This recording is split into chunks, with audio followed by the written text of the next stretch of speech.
السلام علیکم friends, welcome back to my channel. Friends, آج ہم ہرٹ لیس کی نیکسٹ ایپیسوڈ کو سٹارٹ کرتے ہیں۔ جب میں نے تم سے کہا تھا کہ تم گھر سے باہر نہیں نکلو گی تو وہاں لوگوں کے سامنے کیا کر رہی تھی؟ وہ بے حد غصے سے اسے دیکھتے ہوئے بولا۔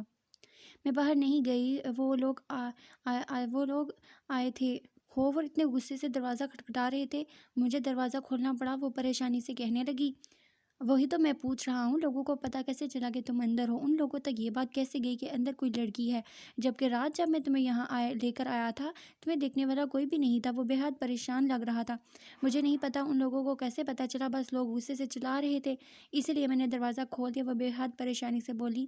درک نے نوٹ کیا تھا کہ اگر اس نے اس پر ذرا سا بھی غصہ کیا تو وہ بیٹھ کر رونا شروع کر دے گی، اور اس وقت وہ اسے چپ نہیں کروا سکتا تھا۔ وہ پہلے ہی بے حد پریشان تھا ان سب کی وجہ سے، لیکن پھر بھی ان سب سوسائٹی والوں کو پتہ کیسے چلا؟ وہ پریشانی سے بالکنی کی طرف آیا تو وہاں اس کے کپڑے پڑے دیکھے۔ یہ کپڑے یہاں تم نے رکھے ہیں؟ وہ وہیں سے چلایا۔ جی، مجھے لگا وہاں جلدی سوکھ جائیں گے، اس لیے اس نے فوراً قبول کیا تھا۔ جی بی بی، آپ کی اسی غلطی کی وجہ سے تماشا لگا تھا۔ جلدی سوکھ جائیں گے؟ ان لوگوں کے سامنے ڈال دیے تم نے کپڑے؟ وہ غصے سے اس کے کپڑے اتارتا خود بھی شرمندہ ہو گیا، کیونکہ کپڑوں کے ساتھ اس کے کچھ پرسنل چیزیں بھی تھیں۔ یہاں آ کر اپنے کپڑے اتارو، لوگوں کے سامنے تصویر بنا کے لٹکا دی اور پھر کہتی ہے لوگوں کو پتہ کیسے چلا؟ وہ جس طرح بالکنی میں آیا تھا اس طرح سے پار ہوتا ایک بار پھر سے اس پہ چڑھ دوڑا۔ پتہ نہیں کون جن سوار تھا مجھ پر اس وقت، جو اس کی مدد کرنے سوچا وہیں پر مر جاتی تو زیادہ اچھا ہوتا، کم از کم میرے لیے تو مصیبت نہ بنتی۔ اس کی بڑبڑاہٹ ابھی بھی جاری تھی، جبکہ پری پریشانی سے اپنے کپڑے اتارتی اندر جانے لگی تھی۔ جب سامنے کھڑی عورت اسے دیکھ رہی تھی، انہوں نے مسکرا کر اسے اسمائل پاس کی تو بدلے میں وہ بھی مسکرائی۔ اب بد لحاظ تو وہ تھی نہیں۔ پتہ نہیں یہ آدمی صبح کچھ کھاتا بھی تھا یا نہیں، لیکن اپنے لیے ناشتہ بناتے ہوئے اس نے اس کے لیے بھی ناشتہ بنایا تھا، کیونکہ جو بھی تھا وہ اس وقت اس کے رحم و کرم پر تھی۔ 4 دن کے بعد یہ صحیح وہ اسے پولیس اسٹیشن چھوڑ دے گا، اور یقیناً پولیس اسے اس کے ملک پہنچانے میں اس کی مدد کریں گے۔ پتہ نہیں ہان بابا نے اس کی غیر موجودگی میں کیا کیا ہوگا۔ اسے ہان بابا کا نمبر تک زبانی یاد نہیں تھا، اسے کوئی بھی نمبر ذہن نشین نہیں ہوتا تھا۔ آج اسے اپنی اسی کمی کا شدت سے احساس ہوا۔ ہان بابا اکثر کہتے تھے کہ ان کا نام اپنے ذہن میں محفوظ کر لے، لیکن اس کی وہی گھسی پٹی لائن، میں کون سا آپ کے سر سے ٹالنے والی ہوں، آپ کا نمبر محفوظ کروں؟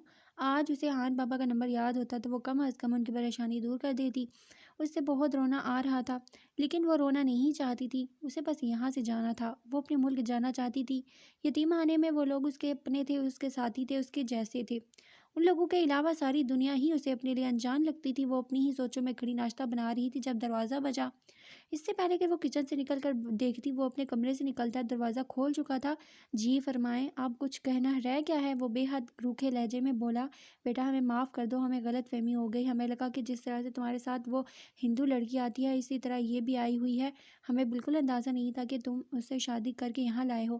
بیٹا، تمہیں تو پتہ ہی ہے کہ یہ مسلم سوسائٹی ہے، اور ہم لوگ نہیں چاہتے کہ یہاں کوئی بھی لڑکا یوں کوارا اور تنہا ہماری سوسائٹی میں رہے، اور تمہارا کوئی ہے بھی نہیں آگے پیچھے، اسی لیے ہم ضرورت سے زیادہ ریئیکٹ کر گئے۔ لیکن اب ایسا نہیں ہوگا بیٹا، ہمیں اپنی غلطی کا احساس ہو گیا ہے۔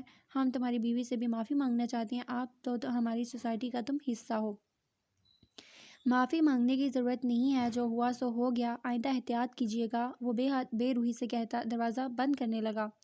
ارے بیٹا، بات تو سنو ایک بار، اپنی بیوی کو ہم سے ملاؤ تو صحیح، لگتا ہے تم نے ابھی تک ہمیں معاف نہیں کیا۔ آنٹی جی نے ایک قدم کر کے اندر رکھتے ہوئے اس کا کام مشکل بنا دیا۔ اس کا دل تو چاہا کہ پیر کے ساتھ ہی دروازہ بند کر لے، جب تکلیف ہوگی خود ہی باہر چلی جائے گی، لیکن پھر سوچا یہ نہ ہو کہ سوسائٹی میں پھر کوئی تماشا بن جائے۔ وہ دروازہ کھولتا اندر داخل ہوا اور اونچی آواز میں چلایا، بی بی باہر آؤ، سوسائٹی کے مینیجر کی وائف تم سے ملنے آئی ہوئی ہیں۔ تم اپنی بیوی کو بیوی کہہ کر پکارتے ہو؟ انہوں نے حیرانگی سے پوچھا۔ میری بیوی ہے، میں بیوی کہہ کر بلاؤں یا کچھ اور؟ کسی کو کوئی جواب نہیں دینا مجھے، وہ کافی دیر زیادہ سرد مہری میں بولا۔ شاید سامنے والے کو ایسی امید نہیں تھی، اس لیے خاموش ہو گئی۔ یہ تو اس حد تھا، وہ زبردستی کی مہمان نوازی بالکل بھی نہیں کر سکتا تھا۔